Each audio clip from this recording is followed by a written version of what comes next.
2 years ago, I embarked on my first solo backpacking trip and explored Africa. I traveled for 3 months, and during that time, I only had a small backpack and a rucksack with me.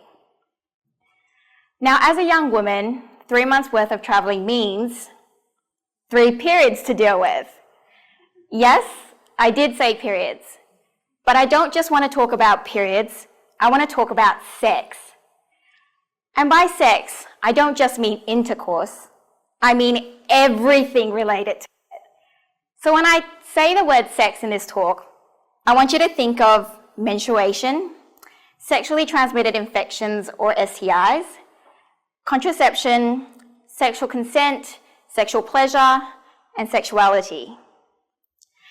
But before I go into that, I want to go back to that story that I started earlier with that trip to Africa. So back to the planning of it. I was one who used pads, but 54 pads is a considerable amount to bring with you on a backpacking trip. And you can imagine that would have taken up a large portion of my luggage space. So like the problem solver that I am, I went on Google, which of course led me to YouTube, where I came across a few videos by female backpackers, and they recommended the menstrual cup.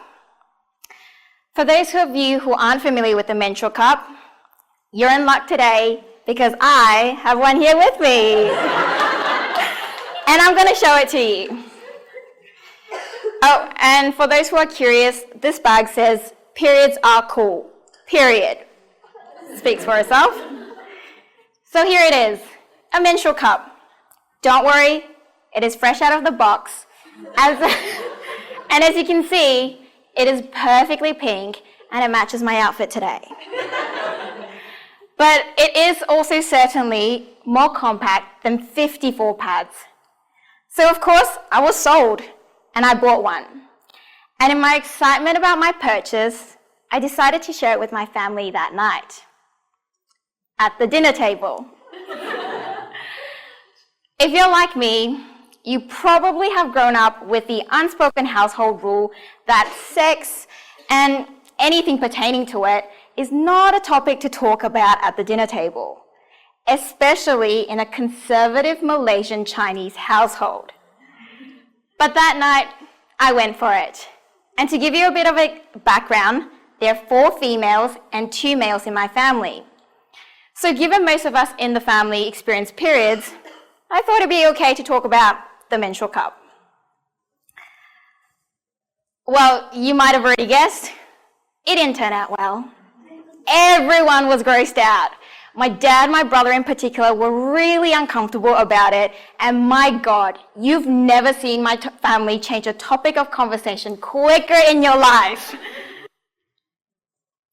But in all seriousness, if we can't talk about menstruation, which is something half of the world population experiences for most of their lives, how can we ever talk about sex and the more nuanced and complex issues that relate to it, such as gender inequality, sexual harassment, and rape? Maybe because I come from a health science background, in my head, sex and menstruation are very natural human experiences. But I've realized how quickly we shame and suppress talk about sex in this society. I mean, sex is a thrilling but shameful topic because it is generally a taboo subject that is not welcome to be discussed openly. And so when we do talk about sex, it is more often from a medical and anatomical view, which is valuable. But sex is so much more than anatomy and physiology. So today, I want to encourage us to talk about sex, the sexy and the not so sexy side of it, because sex is relevant to everyone, especially young people who may still be learning about it. The sexy side of sex is that it can be fun and games. It can also be an expression of love and intimacy. The not so sexy side of sex would include topics like menstruation, STIs, and issues around sexual consent. As for pregnancy, I'll let you decide which category that falls into. But just because some of these topics aren't sexy doesn't mean they shouldn't be talked about. And as we talk about sex, we have to talk about what's being taught and shown to young people about it. Nowadays in Australia, many young people receive formal sex education at secondary schools, although not everyone receives it in the same amount of depth and diversity in topics. There's been many studies that have shown that young people value the anatomical and biological aspect of sex and reproductive health education. But young people also want to know about safer sex practices like contraceptive options and STIs. And they also want to know about sexual pleasure and gender diversity. But I'm sure these topics aren't just of interest to young people. I'm sure everyone here would have some interest in them, am I right?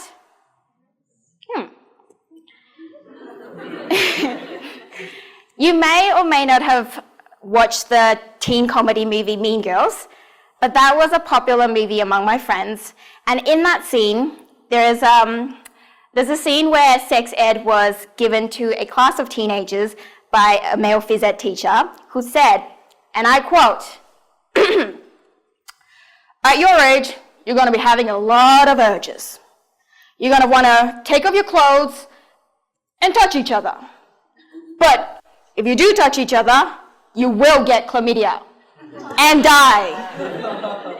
Dramatic? Yes. Correct? No. I mean, it's true. Young people generally start becoming sexually curious when they hit puberty.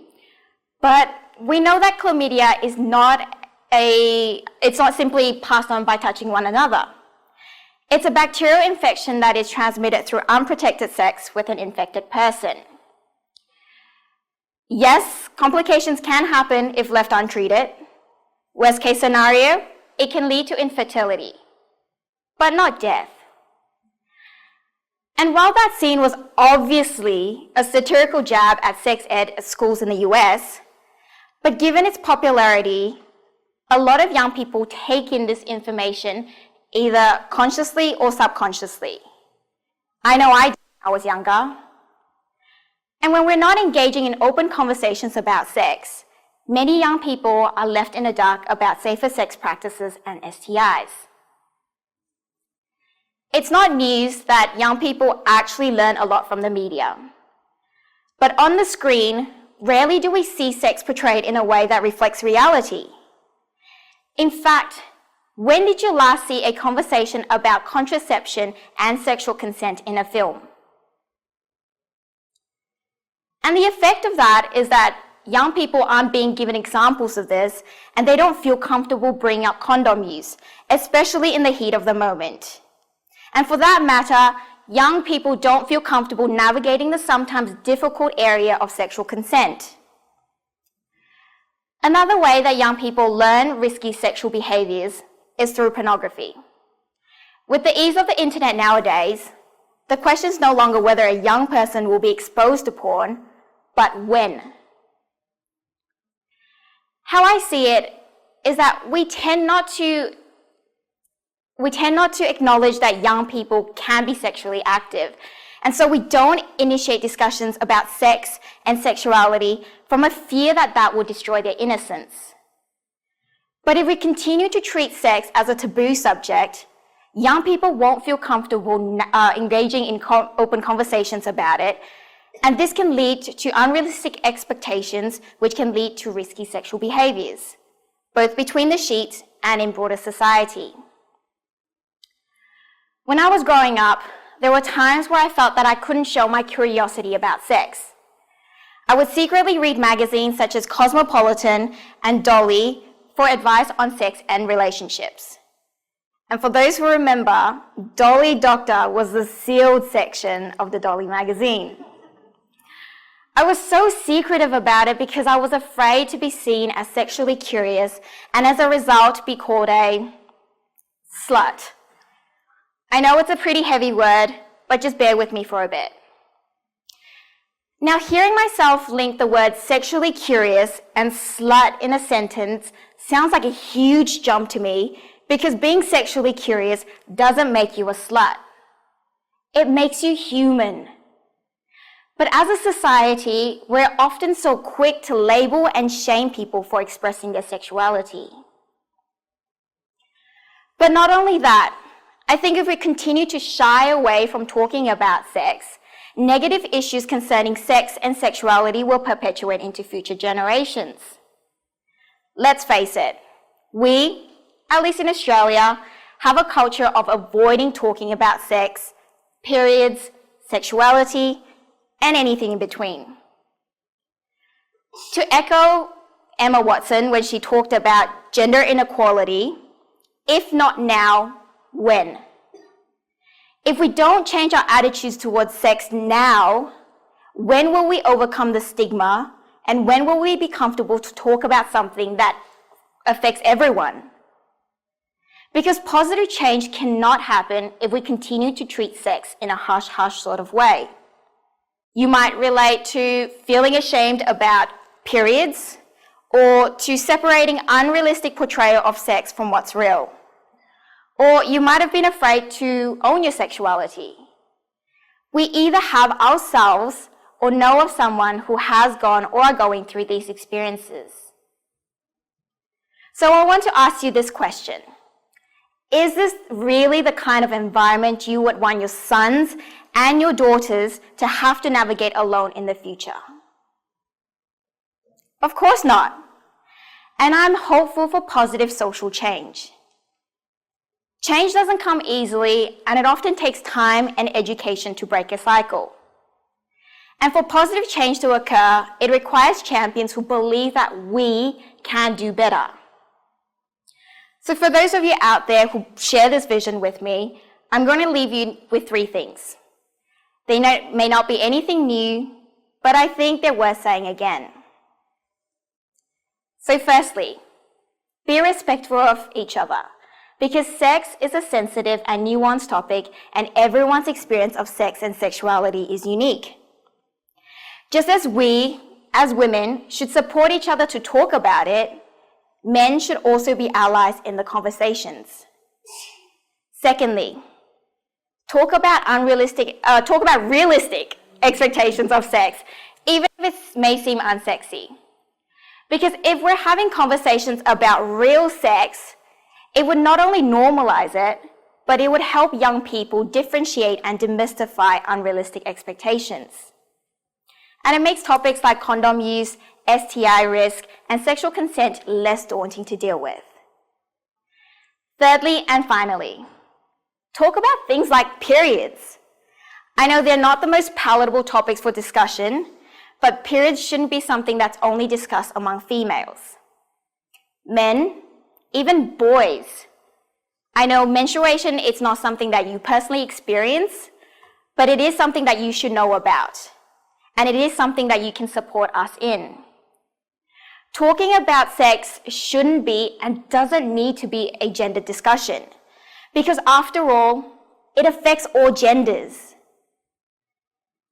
I think it's one thing to talk about sex with friends, but if we can have these conversations at the dinner table, over a coffee, or even on the tram, it would go a long way towards breaking down the taboo. So do me a favor, in the interval, talk about sex. Thank you very much.